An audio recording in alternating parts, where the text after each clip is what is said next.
ಇವತ್ತು ನಾನು ತುಂಬ ಹೆಲ್ತಿಯಾಗಿರೋ ವೆಜ್ ಕಾಂಬೋ ಮೀಲ್ ಹೇಗೆ ಮಾಡೋದು ಅಂತ ತೋರಿಸ್ಕೊಳ್ತಾ ಇದ್ದೀನಿ. ಇದು ಹೆಲ್ತಿಯಾಗಿರುತ್ತೆ, ಆಮೇಲೆ ತುಂಬ ಫಿಲ್ಲಿಂಗ್ ಕೂಡ.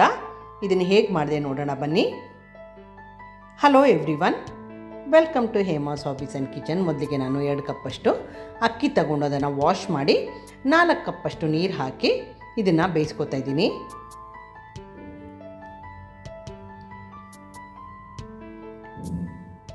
ಒಂದು ಸ್ಪೂನಷ್ಟು ಉಪ್ಪು, 1-2 ಸ್ಪೂನು ಎಣ್ಣೆ ಹಾಕ್ಕೊಂಡು ಇದನ್ನು ಬೇಯಿಸೋಕ್ಕೆ ಬಿಡ್ತಾಯಿದ್ದೀನಿ ನಾನು. ಇದೇ ಥರ ಮಾಡ್ಕೊಳ್ಳಿ, ಅನ್ನ ಉದುರಾಗಿ ಬಿಡಬೇಕು, ಆವಾಗಲೇ ಚೆನ್ನಾಗಾಗುತ್ತೆ. ನೋಡಿ, ಇವಾಗ ಈ ಥರ ಬಂದ ಮೇಲೆ ಮುಚ್ಚಿಬಿಟ್ಟು ಫುಲ್ ಸಿಮ್ಮಲ್ಲಿ ಇದನ್ನು ಒಂದು 5 ನಿಮಿಷ ಬೇಯಿಸ್ಕೊಂಡು ನೋಡಿ, ಇವಾಗ ಈ ಥರ ಆಗುತ್ತೆ. ನಾನು ಆವಾಗವಾಗ ಚೆಕ್ ಮಾಡ್ಕೊಂಡಿದ್ದೀನಿ.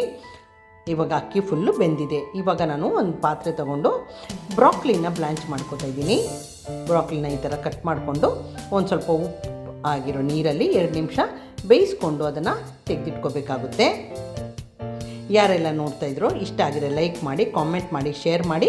ಆಮೇಲೆ ಎಲ್ಲೂ ಸ್ಕಿಪ್ ಮಾಡ್ದಲ್ಲ ಈ ವಿಡಿಯೋ ನೋಡಿ, ಯಾಕಂದರೆ ಎಲ್ಲದೂ ಇಂಪಾರ್ಟೆಂಟ್. ಇವಾಗ ರೈಸ್ ಪ್ರಿಪ್ರೇಷನ್ ತೋರಿಸ್ತಾ ಇದ್ದೀನಿ.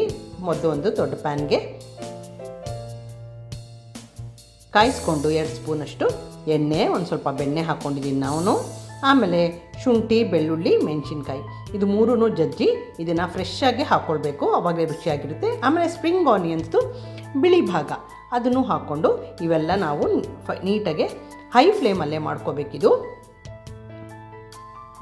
ಫ್ರೈ ಮಾಡ್ಕೊಂಡ್ಮೇಲೆ ಕ್ಯಾರೆಟ್ ಮತ್ತು ಬೀನ್ಸು ಸಣ್ಣದಾಗಿ ಕಟ್ ಮಾಡಿರೋದು ಹಾಕ್ಕೊಳ್ತಾ ಇದ್ದೀನಿ ಇದಕ್ಕೆ. ನೋಡ್ತಾ ಇದ್ದೀರಲ್ಲ, ತುಂಬ ರುಚಿಕರವಾಗಿರೋ ವೆಜಿಟೇಬಲ್ ಕಾಂಬೋ ಮೀಲ್ ರೆಸಿಪಿ ಇದು. ಇದಕ್ಕೆ ನಾನು ಉಪ್ಪು, ಪೆಪ್ಪರ್ ಪೌಡರು, 1 ಸ್ಪೂನಷ್ಟು ಸೋಯಾ ಸಾಸ್ ಹಾಕ್ಕೊಂಡು ನೀಟಾಗಿ ಮಿಕ್ಸ್ ಮಾಡ್ಕೊತಾ ಇದ್ದೀನಿ. ನೀವು ಯಾವ ತರಕಾರಿ ಬೇಕಾದ್ರೂ ಹಾಕ್ಕೋಬೋದು ಇದಕ್ಕೆ. ಆಮೇಲೆ ಕಟ್ ಮಾಡಿರೋ ಕ್ಯಾಪ್ಸಿಕಮ್ ಹಾಕ್ಕೊಂಡಿದ್ದೀನಿ. ನನ್ನ ಹತ್ರ 3 ಥರದ ಕ್ಯಾಪ್ಸಿಕಮ್ ಇತ್ತು, ಅದನ್ನು ಹಾಕ್ಕೊಂಡು ಮಿಕ್ಸ್ ಮಾಡ್ಕೊತಾ ಇದ್ದೀನಿ. ಇವಾಗ ಇದೆಲ್ಲ ನೀಟಾಗಿ ಮಿಕ್ಸ್ ಮಾಡಿಕೊಂಡು ಮೇಲೆ ನಾವು ಮಾಡಿಟ್ಕೊಂಡಿರೋ ಅನ್ನ ಇದೆಯಲ್ಲ ಅದನ್ನು ಹಾಕ್ಕೋಬೇಕಾಗುತ್ತೆ.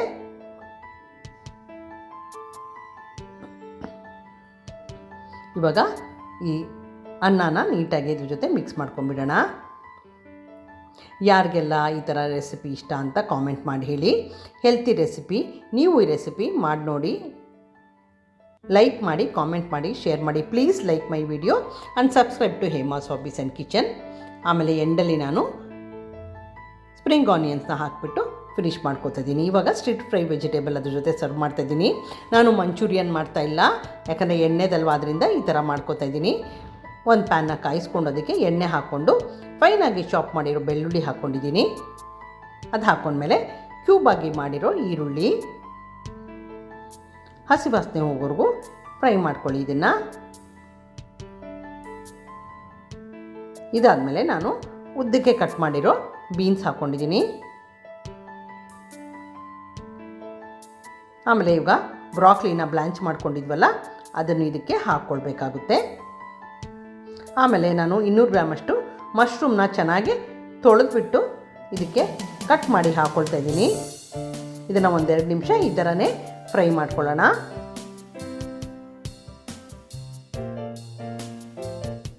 ನೀವು ಈ ರೆಸಿಪಿ ಲಂಚ್ಗೆ, ಡಿನ್ನರ್ಗೆ ಯಾವಾಗ ಬೇಕಾದ್ರೂ ತಿನ್ಬೋದು. ಇದಕ್ಕೆ ಉಪ್ಪು, ಪೆಪ್ಪರ್ ಪೌಡರು ಮತ್ತು ರೆಡ್ ಚಿಲ್ಲಿ ಫ್ಲೇಕ್ಸ್ ಹಾಕ್ಕೊಳ್ತಾ ಇದ್ದೀನಿ. ಇದನ್ನು ನೀಟಾಗಿ ಈಗ ಮಿಕ್ಸ್ ಮಾಡ್ಕೊಂಬಿಡೋಣ. ಇದನ್ನು ಇವಾಗ ನೀಟಾಗಿ ಮಿಕ್ಸ್ ಮಾಡ್ಕೊಂಡ್ಬಿಟ್ಟು 1-2 ನಿಮಿಷ ಮುಚ್ಚಿಬಿಟ್ಟು ಇದನ್ನು ಬೇಯಕ್ಕೆ ಬಿಡೋಣ. ಇವಾಗ ನಾನು ಒಂದು ಬೌಲ್ನ ತೊಗೊಂಡು ಅದಕ್ಕೆ 2 ಸ್ಪೂನಷ್ಟು ಕಾರ್ನ್ಫ್ಲೋರ್ ಹಾಕ್ಕೊಂಡಿದ್ದೀನಿ. ಕಾರ್ನ್ಫ್ಲೋರ್ ಹಾಕ್ಕೊಂಡು ಒಂದು ಅರ್ಧ ಕಪ್ಪಷ್ಟು ನೀರನ್ನು ಹಾಕಿ ಇದನ್ನು ನೀಟಾಗಿ ಗಂಟಿಲ್ದಿರೋ ಥರ ಕಲಿಸ್ಕೊಂಡು ಇದನ್ನು ಕಾರ್ನ್ಫ್ಲೋರ್ ಸ್ಲರ್ರಿ ಮಾಡ್ಕೊಳ್ಳೋಣ. ಆಮೇಲೆ ಅದಕ್ಕೆ 1 ಸ್ಪೂನಷ್ಟು ವೈಟ್ ವಿನಿಗರು, ಆಮೇಲೆ 1 ಸ್ಪೂನಷ್ಟು ಸೋಯಾ ಸಾಸ್ ಹಾಕ್ಕೊಳ್ತಾ ಇದ್ದೀನಿ. ಇದನ್ನೆಲ್ಲ ಒಂದು ಸತಿ ಮಿಕ್ಸ್ ಮಾಡಿಕೊಂಡು ಒಂದು ಕಡೆ ಎತ್ತಿಟ್ಕೊಳ್ಳೋಣ. ಇವಾಗ ನಾವು ತರಕಾರಿ ಬೇಯಿಸಿಕ್ಕೆ ಇಟ್ಕೊಂಡಿದ್ವಲ್ಲ, 2 ನಿಮಿಷ ಆಗಿದೆ. ಇದನ್ನು ನೋಡೋಣ ಬನ್ನಿ. ನೋಡಿ, ಇವಾಗ ಈ ಥರ ಆಗಿದೆ, ಎಲ್ಲ ಬೆಂದೋಗಿದೆ. ಇದನ್ನು ಒಂದು ಸತಿ ಮಿಕ್ಸ್ ಮಾಡಿಕೊಂಡು ಕ್ಯಾಪ್ಸಿಕಮ್ ಹಾಕ್ಕೋಬೇಕಾಗುತ್ತೆ. ಕ್ಯೂಬ್ ಮಾಡಿರೋದು ನೀವು ಯಾವ ಕಲರ್ ಬೇಕಾದ್ರೂ ಹಾಕ್ಕೊಳ್ಳಿ. ನನ್ನ ಹತ್ರ ಇತ್ತು, ಆದ್ದರಿಂದ ನಾನು 3 ಥರದ ಕ್ಯಾಪ್ಸಿಕಮ್ಮು ಇದಕ್ಕೆ ಹಾಕ್ಕೊಂಡು ಮಾಡಿಟ್ಕೊಂಡಿರೋ ಸ್ಲರಿನ ಹಾಕ್ಕೊಳ್ತಾ ಇದ್ದೀನಿ. ಯಾರೆಲ್ಲ ನೋಡ್ತಾಯಿದ್ರು ಇಷ್ಟ ಆಗಿದೆ ಲೈಕ್ ಮಾಡಿ, ಕಾಮೆಂಟ್ ಮಾಡಿ, ಶೇರ್ ಮಾಡಿ.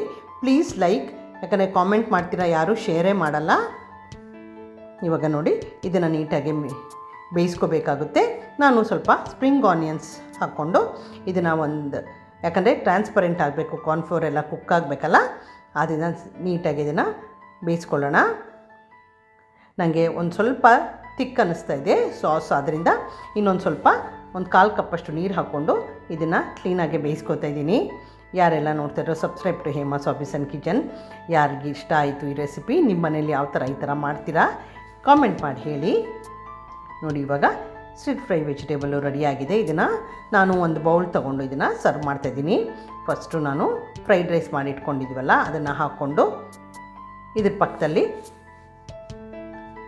ಸ್ಟಿರ್ ಫ್ರೈಡ್ ವೆಜಿಟೇಬಲ್ ಹಾಕ್ಕೊಂಡು ಬಿಸಿ ಬಿಸಿ ತಿಂದರೆ ಈ ಚಳಿಗಾಲಕ್ಕಂತೂ ತುಂಬ ಚೆನ್ನಾಗಿರುತ್ತೆ. ನೀವು ಈ ರೆಸಿಪಿ ಟ್ರೈ ಮಾಡಿ ನೋಡಿ.